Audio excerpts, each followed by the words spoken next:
नमस्कार। आज म तपाईहरुलाई घरमै कसरी मिठो मोमो बनाउन सकिन्छ भनेर देखाउन गइरहेको छु। घरमै मोमो बनाउनको लागि हामीलाई खासै धेरै कुरा चाहिँदैन।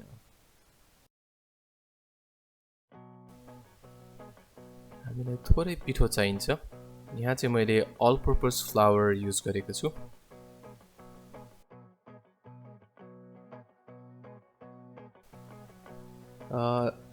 तपाईहरुले गहुँको पिठो पनि प्रयोग गर्न सक्नुहुन्छ। अब यसलाई थोरै थोरै पानी हालेर यसलाई मुस्नु पर्छ। एकैचोटी पानी हाल्यो भने चाहिँ गिलो हुने सम्भावना हुन्छ र त्यही भएर थोरै थोरै पानी हालेर यसरी चाहिँ चम्चाले चलाउनु भयो भने तपाईको हातमा पनि लाग्दैन।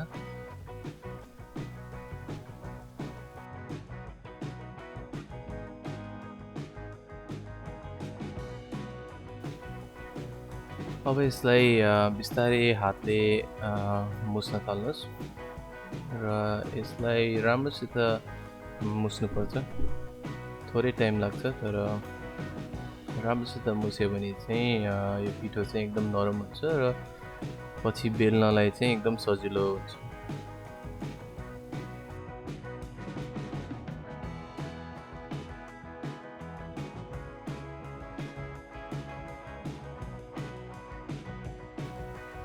तपाईहरुले हेर्न सक्नुहुन्छ अब यो पिठो चाहिँ मैले फेरि थोरै थोरै पिठो हालेर फेरि मुस्दै छु। यसरी मुस्यो भने चाहिँ पिठो एकदम नरम हुने हुन्छ र बेल्नलाई सजिलो हुन्छ। नत्र चाहिँ एकदम कडा पिठो चाहिँ गाह्रो हुन्छ बेल्नलाई।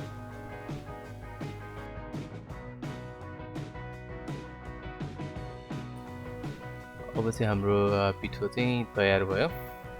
अब यसलाई चाहिँ म एकछिन साइडमा राख्छु। यसलाई चाहिँ अब 20 देखि आधी घण्टा या अब तपाईहरुले अरु तयारी गर्दाखेरि सम्मको लागि छोपेर राख्नु होला। अब चाहिँ हामी प्याज काट्छौं। प्याजलाई चाहिँ मसिनो गरेर काट्नुपर्छ।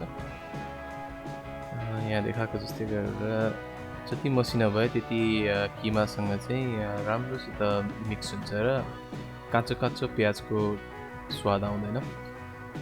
ठुलो ठुलो प्याज भयो भने चाहिँ प्याज मोमोमा पछि चपाउनु पर्छ। यसरी मसिनो पार्यो भने चाहिँ किमासँगै हराउँछ र मजासित पाक्छ र अनि प्याज चाहिँ पग्लिन्छ। अनि त्यसपछि चपाउनु पर्दैन।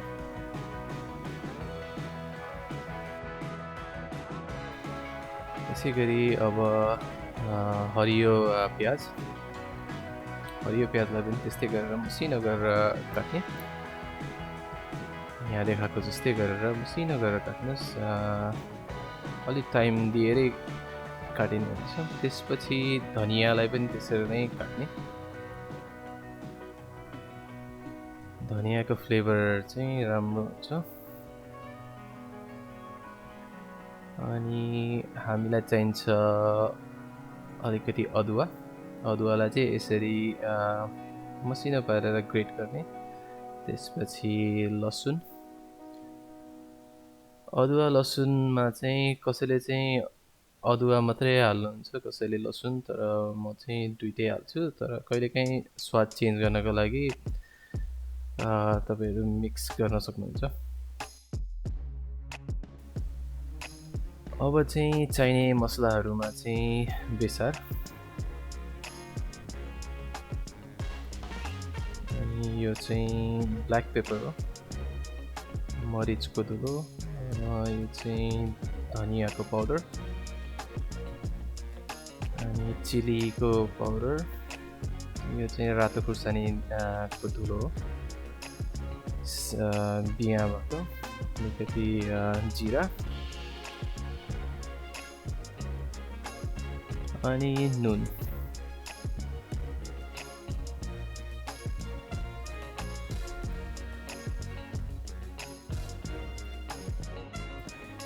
मोमो मसला चाहिँ अप्सनल हो, तपाईहरुलाई हाल्न मन छ भने हाल्नुस्, छैन भने ठिकै छ।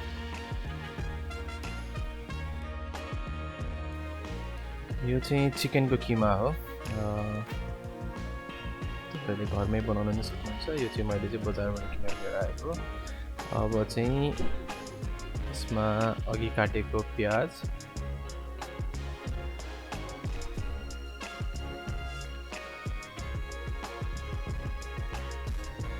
हरियो प्याज,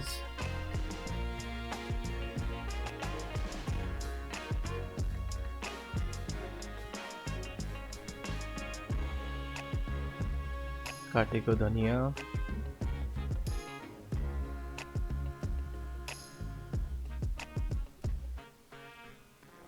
अनि अघिको मसलाहरू सबै यसमा हाल्ने र राम्रोसित मिक्स गर्नुपर्छ।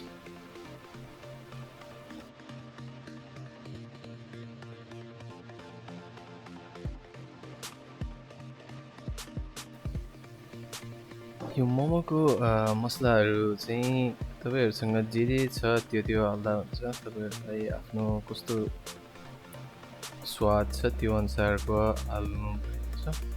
यही हाल्नुपर्छ भन्ने छैन। धेरै रेस्टुरेन्टहरूमा अरूहरूको घरमा आफ्नो रेसिपी हुन्छ, त्यही अनुसारले चाहिँ मोमो चाहिँ आफ्नो स्वाद हुन्छ।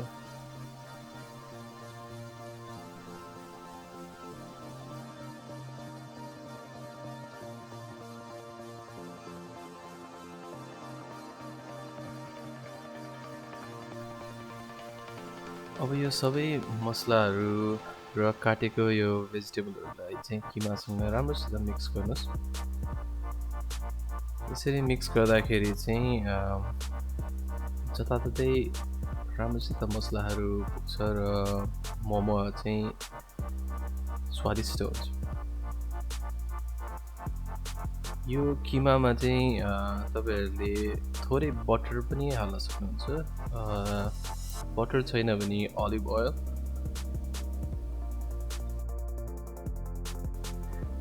अब चाहिँ अचार बनाउने।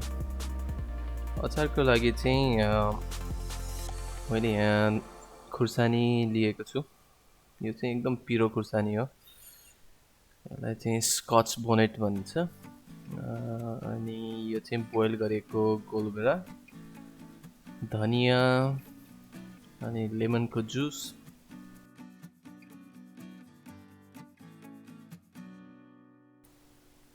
थोरै नुन,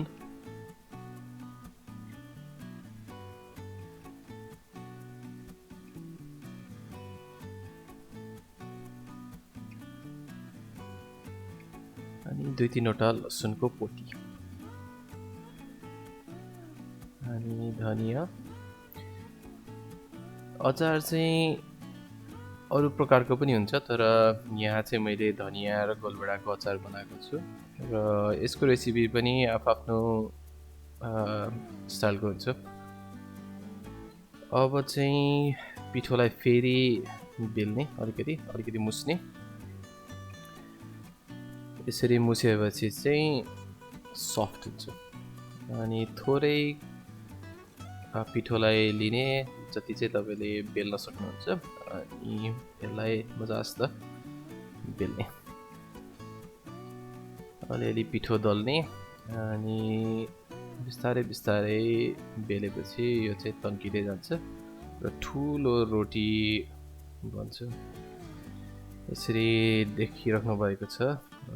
सबै साइडबाट चाहिँ इक्वली बिस्तारै बिस्तारै बेल्दै गएपछि चाहिँ यो चाहिँ लामो ठुलो बन्छ र कतिको पातुलो तपाईँलाई चाहिन्छ त्यो अनुसारको भएपछि चाहिँ यसलाई चाहिँ गोलो गोलो पारेर काट्ने। मोमोको ऱ्याप, मोमोको पिठोको सेपमा चाहिँ मैले चाहिँ अब यो बनिसकेपछि चाहिँ ग्लासको युज गरेको छु, प्लास्टिकको ग्लासको।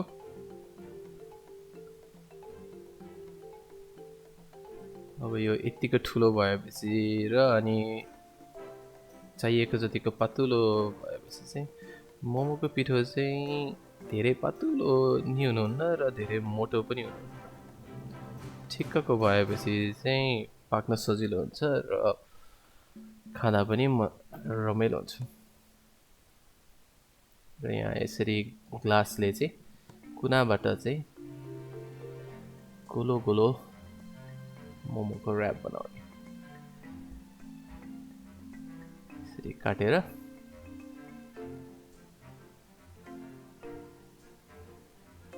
अब यत्रो पिठोबाट चाहिँ लगभग 9 देखि 10 वटा उयो सानो रोटी बन्छ। अनि यही प्रोसेस चाहिँ अब कन्टिन्यू गर्नु है। यसरी मोमो बनाउनलाई चाहिँ घरमा भएको सबैजनासँग मिलेर गऱ्यो भने चाहिँ सजिलो हुन्छ। कसैले रोटी बेल्ने, कसैले काट्ने, कसैले बनाउने, कसैले अचार बनाउने गरेर यो चाहिँ फ्यामिली थिङ हुनसक्छ। अब चाहिँ मोमोको र्याप पनि रेडी भयो। अब चाहिँ मोमो बनाउन सुरु गर्ने।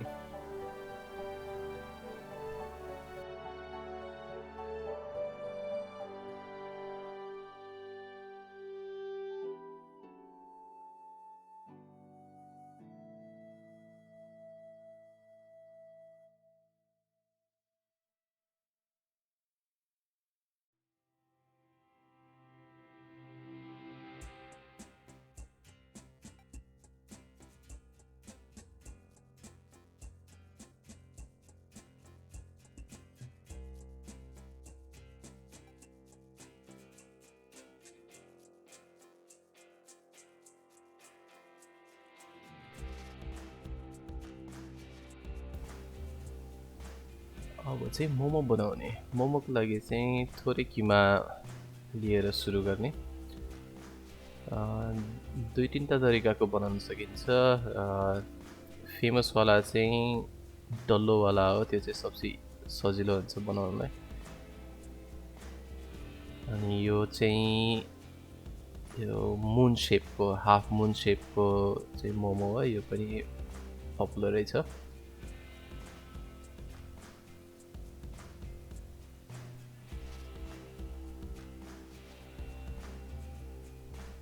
अनि फ्रेसली बेलेको र्यापलाई चाहिँ खासै पानी हाल्नु पर्दैन, तर पानी हाल्यो भने चाहिँ राम्रो हुन्छ। वरिपरि पानी हाल्ने अनि सिल गर्नलाई चाहिँ सजिलो हुन्छ।